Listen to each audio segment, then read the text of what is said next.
when Hurricane Ian was coming towards Florida, and I knew in the past when hurricanes had come through Jacksonville, which is where I am, that the shelters near us would flood.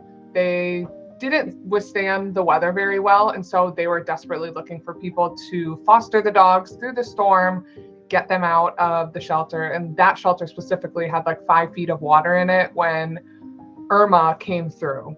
So I emailed them and they said, oh, we have this little 4-month-old puppy that he would be perfect for your house. And so the next day I just drove up to the shelter and I got him. The first day when I went to go pick him up, he was a 4-month-old puppy. And with puppies, you kind of expect just really happy-go-lucky, really friendly. They want to jump in your arms and give you kisses and cuddle with you. So when I went to go pick him up, you could tell he was very scared. He wasn't excited. They brought him out. He didn't want to be held, so they set him on the ground and he just kind of sat there frozen in fear. Like he didn't know what was going on. His eyes were huge. He was just, you could tell he was scared. He kind of peed on the ground because he got nervous. So when I brought him home, I just put him in the front seat of my car. He just sat in the front seat. He didn't even sit. He kind of stood wide-eyed, nervous, shaking in my front seat.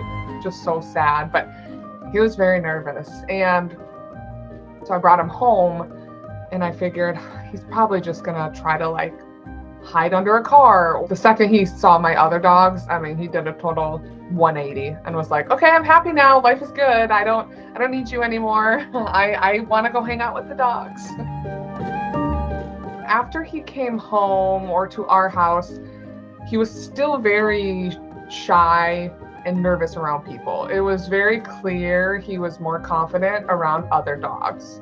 And so that's where he thrived. He always wanted to be with my dogs. He didn't really want to be picked up. And he was still really sweet though, like just such a sweet dog. The first week or so, he was just kind of keeping his distance from myself and my fiance. And you could see him kind of like looking around the corner at us, but then retreating back. And so he was pretty nervous still the first week we had him. I had him for about 3.5 weeks. He was initially just supposed to be a foster through the storm, and then the shelter called me after the storm had passed and said, hey, we're ready to have you bring Rolo back. And I was like, I can't do that to him. But he had already made a lot of progress. You could tell he was very happy here. He loved being around my dogs. I couldn't bring it in me to bring him back in that environment because he would have just regressed and lost all progress that he had made. And so I just decided I'll keep him until he finds a home.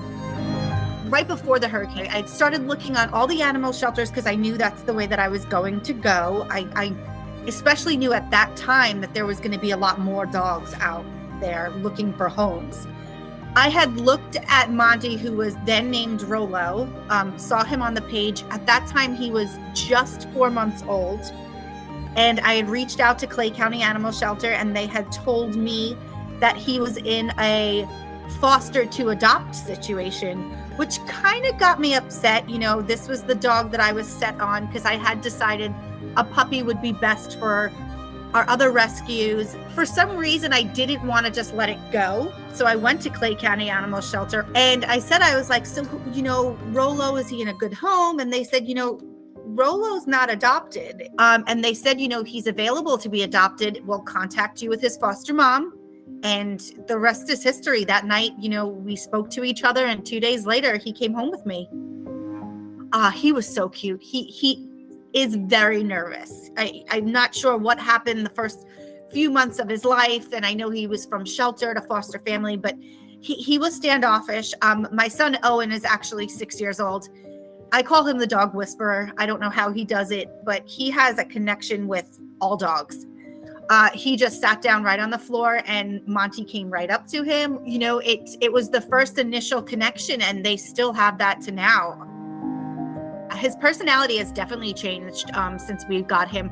Tomorrow will be 3 weeks that we have Monty. I'll call him a couch potato because he sits on the couch. He loves it. He has this one spot in the corner that is his and everyone knows it's his.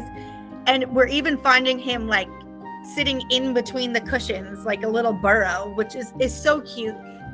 The only thing is he won't eat on the floor. Like he makes me put his food on the couch, and he'll go to the couch and eat. He has a Mr. Fish, which we gave him the first day, a little fish stuffed animal, and that's his baby. He sleeps with it. He wakes up with it.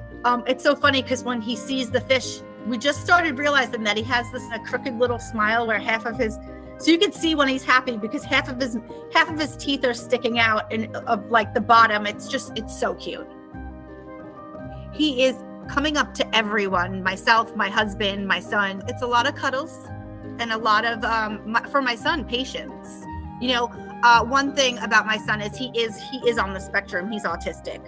And I will say that if it wasn't for our 6-year-old dog, I'm not sure if my son would be verbal. You know, when Monty came in, he was unsure of himself and so nervous and didn't know how to, I guess, communicate with us. And I think he feels that presence from my son. He already is changing my son's life, changing my life, changing my husband's life. I can't wait to see him grow and to see him just become more of who he is. It's always bittersweet. You build such a strong attachment to them, especially in Rolo's case where I spent so much time with him and I saw him grow so much and I felt like he grew, I grew. And so you develop such a strong bond with them and it's so hard to see them go. But if they're going to a great home, it makes everything better and it makes me feel happy. And getting updates from Taylor has been great with Rolo and seeing his progress. And it's kind of what you're setting dogs up for success. You bring them into your home, you get them ready for their forever home. And that's what it's about. They're the best. And rescue dogs, they're amazing and they're so thankful and you can tell. Even if it's just not about him and about in rescues in general, and our Clay County shelters are full of puppies right now that need to be saved. So if people can help, please do. Even if you help out other rescues, go and do that. Go and spend time with the dogs. Any way you can help, I would.